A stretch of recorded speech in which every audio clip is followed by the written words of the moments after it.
Oduun amma dhageessan kuni baay'ee keessaniif oduu gaddisiisaa ta'uu danda'a.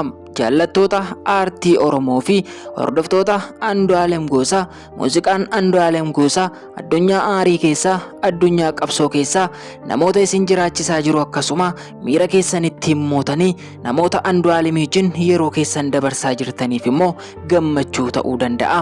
Garuu jaallattoota Qananii Addunyaa akkasuma dhugaan Qananii Addunyaa akka ba'uu fi namooti karaa garaa garaa dhamaa jirtanii fi oduun kun oduu gaddisiisaa fi Andu'aalem Goosaa irratti duula haaraa ta'uu danda'a.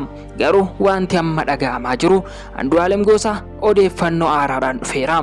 Muuziqaa afaan Oromoo haaraa qabatee dhufaa akka jiru yeroo dhiyootti konsertii albeema Ayyaantuus magaalaa Finfinneetti akka ajaa'ibaatti qopheessaa akka jiru namoonni hedduun fuula sooshaal miidiyaa fi feesbuukii garaa garaa irratti maxxansaa jiru. Maatiin Qananii Addunyaa waan kana waan jedhan qabu moo akkasumaan callisanii? Dhugaan Qananii Addunyaa akkam ta'een gaaffii namoota hedduu ta'eera. Hedduun namootaa immoo Andu'aalem Goosaa kana booda ukkaanfamee mana taa'uun qabu, aartii Oromootii fi ba'ee tokko lama jechuu qaba jechuun suuraa viidiyoo isaa waraabuudhaan gama sooshaal miidiyaa garaa garaa irratti maxxansaa jiru. Baay'een isaanii akka dubbachaa jiranitti Andu'aalem Goosaa konsertii albeema Ayyaantuu qabatee dhufa akka jiru, albeema kana irrattis qophiiwwan garaa garaa xumuree yeroo dhiyootti poosterii albeema isaatii akka maxxansu, cina isaattis sirba qeenxee addaa qabatee akka dhufaa jirutu dhaga'amaa jira. Namoonni baay'een garuu haga irratti Justice for Qananii Addunyaa jechuun fuula sooshaal miidiyaa garaa garaa irratti dubbachaa jiru.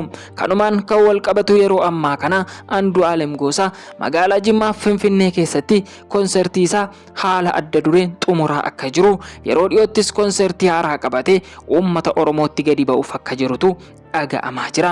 Yaada namoonni tokko tokko laatan gaafa akka odeeffannetti baay'een isaanii Andu'aalem Goosaa kana booda mana keessa taa'us dhugaan Qananii Addunyaa kana booda ba'uu hin danda'u. Dhugaa ishee inni hin beeku. Sababa isheen lubbuu ishee of dhabamsiistee fi haga ammaatti isaafuu gaaffiidha. Akkamittiin utuu isatu miidhatee boo'ee ishee awwaala jechuun hedduun namoota dubbachaa jiru. Andu'aalem Goosaa garuu yeroo ammaa kana yeroo dhiyootti dhufaa jirra jechuudhaan Abdii Geetaachoo waliin fuula miidiyaa hawaasaa irratti mul'achuun ijoo dubbii Oromoo De'el guyyaa irraati. Haga dhuma sagantaa keenyaatti nu waliin turan afeerraa keenya odeeffannoo haaraa waan qabanne qabna. Nu hordofaa isiniin jenna.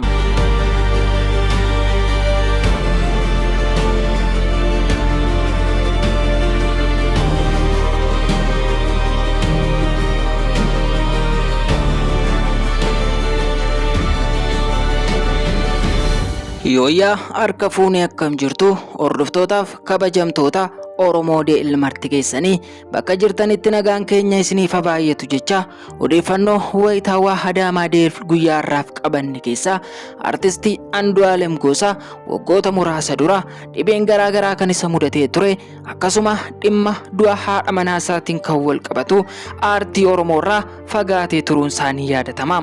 Amma garuu haala adda ta'een muuziqaa afaan Oromootti deebi'aa akka jiru, akkasuma sirba isaa albeema Ayyaantuu konsertiitti deebisee yeroo dhiyootti magaalaa Finfinneetti qophii adda akka qabutu dhaga'amaa jira. Keessattuu Abdii Geetaachoo fuula feesbuukii isaatii irratti akka maxxansetti miira keessa galee xiiqiidhaan qabame Andu'aalem Goosaa kana booda mana keessa taa'u hin qabu xiiqii jedhu kan fuula isaarraa mul'atuun achii as ba'ee yeroo dhiyootti nu eegaa jechuun dhaamsa isaa isa dhumaa dabarfate. Andu'aalem Goosaa garuu callisee cina isaa dhaabbachuudhaan harka isaa qofaan yeroo dhiyootti dhufaa jirra fiilingii isaa qofaan agarsiise. Namoonni baay'een akka dubbachaa jiranitti yaada uummataa dhaggeeffachuuf malee Andu'aalem Goosaa albeema irratti konsertii isaas ta'e muuziqaa haaraa qabatee dhufaa hin jiru jechuun namoonni hedduun dubbachaa jiru. Garuu dhugaan jirtu Andu'aalem Goosaa yeroo ammaa kanatti mana taa'ee waan fayyadu hin qabu. Uummanni Oromoo muuziqaa isaa dheeboteera. Innis aartii kana dheeboteera.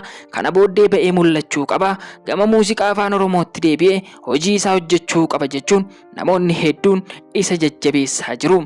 Kanumaan kan wal qabatu muuziqaa afaan Oromoo keessatti ga'ee leencaa nama taphate yoo ta'u, Andu'aalem Goosaa yeroo ammaa kana gama aartii Oromootti deebi'uudhaan hojiiwwan haaraa hedduu qabatee dhufaa akka jiru fuula miidiyaa hawaasaa irratti dubbate.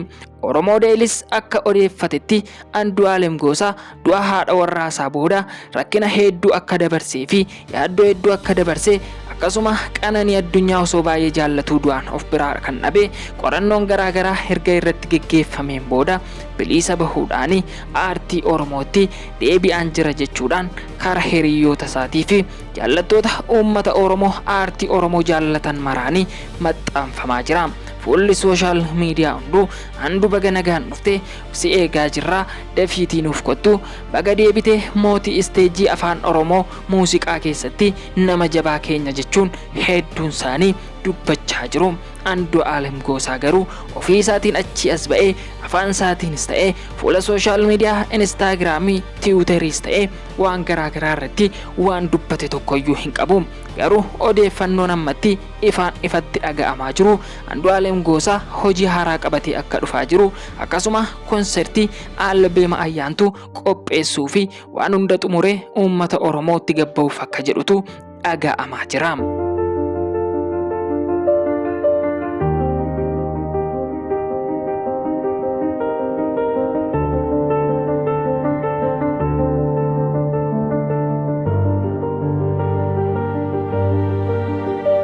Walumaa galatti Andu'aalem Goosaa fi dhimma Qananii Addunyaatiin wanti wal qabatu odeeffannoon haaraan tokko ba'anis mul'achaa jiru.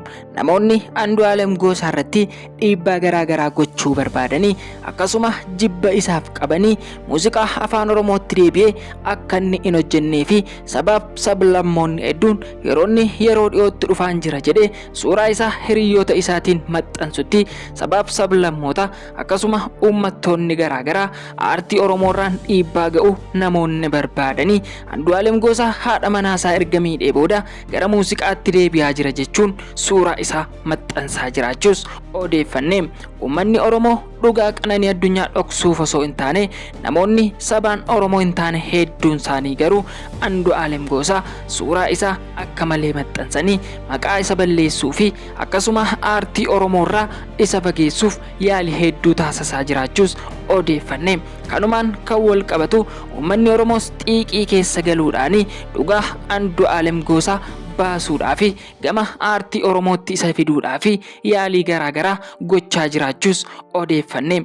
Kanumaan kan wal qabatu sablammoonni Itoophiyaa keessa jiraatan martuu jibba Andu'aalem Goosaaf qabanidha malee dhugaa Qananii Addunyaaf namni dubbachaa jiru tokkoyyuu hin jiru jedhu.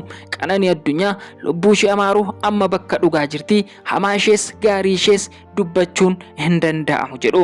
Garuu immoo Andu'aalem Goosaa gama aartii afaan Oromootti deebi'ee muuziqaa afaan Oromoon hojjedhaan waan qaaniidha jedhanii namoonni dubbatanis hedduun isaanii ni jiru.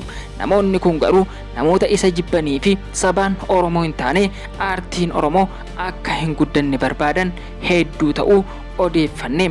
Uummanni Oromoo garuu Andu'aalem Goosaa baga nagaan dhufte si jaallanna si eegaa jirra sagalee kee dheebonneerra daddafiitii nuuf kottu jedhanii namoonni suuraa isaa fuula sooshaal miidiyaa garaagaraa irratti maxxansanis hedduudha. Maatiin Qananii Addunyaa garuu ammaa fi waan dubbatan illee hin qabanii. Jaarsummaa Andu'aalem Goosaas fudhachuu sababa didanii fi dhugaa isaa erga uummata Oromootti beeksifatee harka keessaa hin qabu erga jedhee booda muuziqaa afaan Oromootti deebi'aa jiraachuusaa dhaga'aa jirra. Andu'aalem Goosaatiin milkaa'ee ittiin jenna baga nagaan dhufte siin jechuu barbaanna. Muuziqaa afaan Oromoo harka kee jirti sirriitti dhiichisi konsertii albeema keetis dalagi kan jedhan hedduun namootaanii jiru. Kanumaan kan wal qabatu Oromoo De'il odeeffannoo guyyaa har'aaf qopheeffate kanaan kan xumuru ta'a. Waan hordoftaniif galatooma. Chaanaalii keenya sabiskiraayib godhaa hordofaan dhaamsa keenya isa xumuraati. Yeroo gaarii qabaadhaa.